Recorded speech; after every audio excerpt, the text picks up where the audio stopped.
You are listening to Anisua Works. Spelled, Entry 4. Anya felt uneasy in her rest. For the past few days, something did not sit right with her. The earth goddess stood to her feet. She was an entity made entirely of sand, had jade rocks for eyes, and climbing plants grew out of her head like hair. Anya felt sick to her stomach. She paced up and down for what felt like an eternity, unsure why she felt so awful. Majority of the villagers in Chirewa were farmers and held Anya in utter esteem. They revered the goddess and would do anything to stay in her good books. The sun had set a while ago, and it signaled the start of her faithful's prayers to her. She walked to the edge of one of the 7 cliffs in the realm and sat on her favorite rock. It was in a perfect position as it allowed her to see the temple her faithful had built her. Anya was pleased to see her servants, but she still felt uneasy, and she caused Bekai, her chief priest, to feel her unease. It was as though a tick had lashed on tight to her throat, and it would not stop sucking. It felt like she had an invisible thorn stuck somewhere in her body. Bekai suddenly felt faint and uneasy. He was carried off to his hut by a few other priests, while another stepped in to conduct prayers. The goddess felt a strong sense that her unease was caused by an unholy presence in her territory, and she was right. The charm Yaruda buried was designed to be untouchable by the gods, and ideally, Anya should not have felt the charm in the earth once the partridge feathers were wrapped around it. But Yaruda had underestimated the power of the gods, and Anya knew something was awry. She channeled Bekai and led him in a trance-like state deep into the forest where the charm was hidden.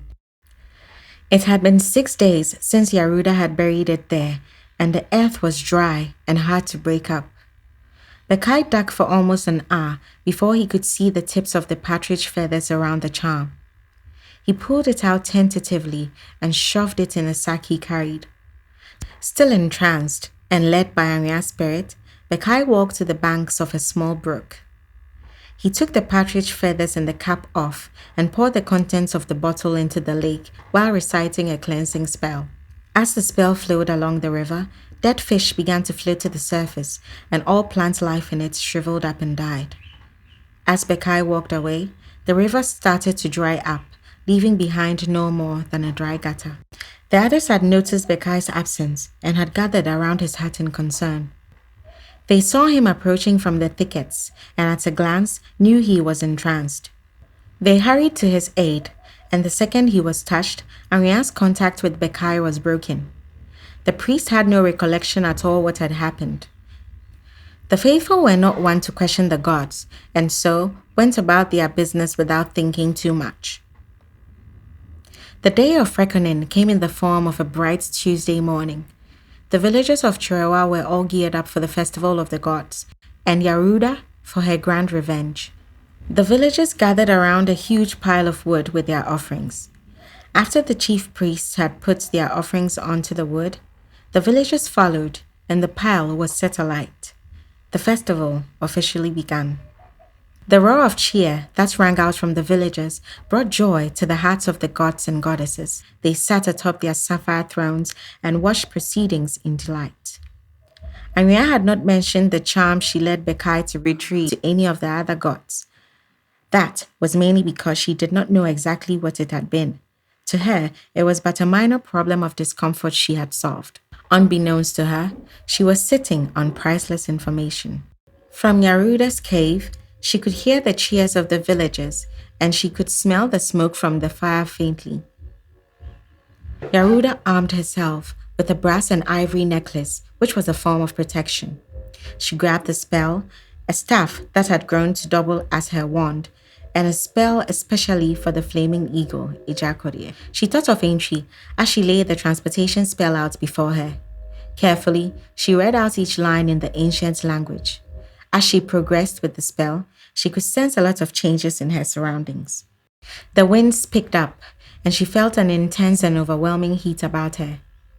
3 lines away from the end of the spell, 4 orbs of light appeared in her cave, and with them came more light than there had been in the cave for 70 years. The orbs were distracting, but Yaruda pushed on. As she completed the spell, the orbs of light came charging at her and collided into her at a sickening speed. Yaruda was knocked out immediately.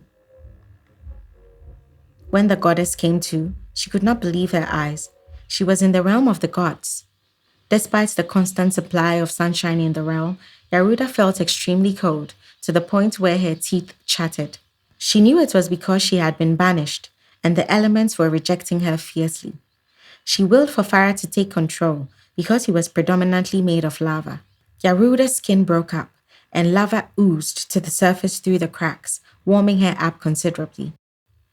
In the distance, she could see Osro, the gigantic mountain atop which the gods resided. The concentration of aura at the edge of its biggest cliff let Yaruda know the gods were seated at court, watching proceedings at the festival. The lights, for her, were green. She knew where Thanesi's birth gem was hidden, and she made her way to it. A few feet from the entrance of the lair, she stopped. Out of a pouch that hung around her waist, she pulled out a smaller pouch. Yaruda emptied the contents into her mouth and said a spell as she gnawed. A dark red liquid began to flow out of her nose and the corners of her mouth as the spell activated and began to work. It was a power spell, and it equipped Yaruda with a lot more energy. The entrance of the lair was illuminated by the flames that engulfed the eagle. The goddess braced herself for a violent encounter. She stepped into the entrance, focused and stoic. Ejakodia zeroed in on the intruder immediately and let out a blood-curdling screech. The mighty eagle swirled around and began to lunge toward Yaruda. In a flash, she was out of its sight and had reappeared behind it. She mumbled a spell as she struck the eagle with her staff. The sound and impact of the hit caused the entire heavens to quake. Ejakodia was weakened, but still very strong and maddened. It focused on Yaruda and spat out a terrifying stream of flames at her. The goddess laughed. Fire to her might as well be a cool breeze because she wielded the demon Farat. She charged at Ejakodia again, outwitting him with her speed and agility. She landed on its vast wing, repeated the spell, and struck it harder yet in the head. Once more, the heavens rumbled as the stunned eagle fell to the ground, its flames dulling drastically, a sign that Yaruda was winning. Ejakodia was fatally wounded by the second blow, and as it lay on the ground dying, it let out a cry for its master, Thanesi. The god's blood ran cold, and his attention was drawn away from the festival and to Ejakodia's lair. The other gods, Anya, the goddess of earth, Instroma, the god of the sky, Ebusia, the god of family, and Han, the goddess of light, noticed the urgency with which Thanesi left and followed suit. One after the other, they trooped towards the lair and stopped in their tracks when they saw Yaruda, Thanesi's birth gem in hand. "We meet again, Thanesi," Yaruda said. "Only this time I am not at your mercy. You pathetic lot are at mine." With those words, Yaruda smashed Thanesi's birth gem while reciting the spell to activate the charm she had hidden in the ground. As the Burgundy gem split into several pieces, Thanesi fell to his knees and the other gods and goddesses with him. Yaruda herself felt a massive drain in her energy at that moment, and she had to lean on her staff to avoid going down. Then it hit her. All the gods were created from Thanesi, and without him, they could not exist. Yaruda morphed into Farat in order to stay strong. As the gods lay squirming on the ground, Yaruda could not comprehend why they were still alive. She had followed the instructions to the T, and she was filled with rage at the results. Anya knew then that the charm she had dug out a few days prior was meant to destroy them. Yaruda was enraged, but she knew she had to leave or risk retaliation. She had no idea how long it would take the gods to rejuvenate, and she was not about to take any chances. Farat flew from the lair and out into the realm. The sun was paler than the moon, and it seemed like it was about to rain, although there was not a single cloud in sight. The plants withered steadily, and the boundless river Nkwa, which flowed from the base of the mountain Osro, was fast dwindling. Yaruda smiled faintly. at that. The balance of the earth and of nature was off, and it made it hard for Farad to fly towards the portal through which Yaruda had entered the realm. But the small winged creature knew the survival of two beings, as well as his own, lay in his hands. That motivation spurred him on to the portal. He collapsed at the sight and willed for Yaruda to take over and transport them out of the realm, which, at this point, was punishing them mercilessly. Wheezing and bleeding out her nose, Yaruda repeated the spell and was transported back to Earth. Faster than the speed of light, she whizzed into her cave and caused a giant boulder to seal the entrance shut. She was disoriented and drained, but she knew there was not a single second to spare. Her plan had not worked, and she knew retribution would definitely follow her. The necklace she wore for protection was shattered, and all that remained of it was the hide around her neck. As she weighed how much time it would take to recuperate, she was interrupted by a huge, harsh puff of fire and smoke. Yaruda knew it was Kef. The weak goddess leaned on her staff in order to get to her feet. Her breathing was labored, and she feared for her life. Her eyes on Kef, she waited to hear what he would say. My minions tell me you have been to the realm and back. Our deal is done, Yaruda. I'm here for what's mine, my minion Farad and your soul. Kef said. Yaruda laughed quietly to herself. She realized what was happening. Kef was a con, and she felt she should have known better than to enter into a deal with him. Kef, the spell worked, but the gods are still alive. Something went wrong, and I don't know where, Yaruda explained. Maybe so. Kef insisted. Yaruda was about to speak, but the sound of an approaching horde interrupted her. Kef sensed the presence of man and disappeared immediately. With him went Farad and Yaruda's sight. She cursed aloud, and her despair caused dark clouds to gather and thunder to roll. Vanessa was in a very bad way, and it fell on the other gods to curb the situation. Anya had a strong connection with her priest, Bekai, and she summoned all her strength in order to possess the man once more. The other gods sensed what Anya was doing and helped by connecting with their own priests. In no time, the people of Trewa had gathered at the village square, where only hours ago they had made merry. They did not know exactly what was going on, but the presence of all the chief priests caused them alarm.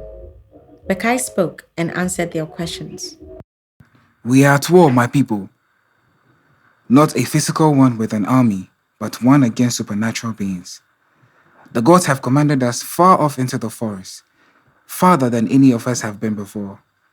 We have to go there and put an end to a vile and evil being that will destroy all humanity, given the chance.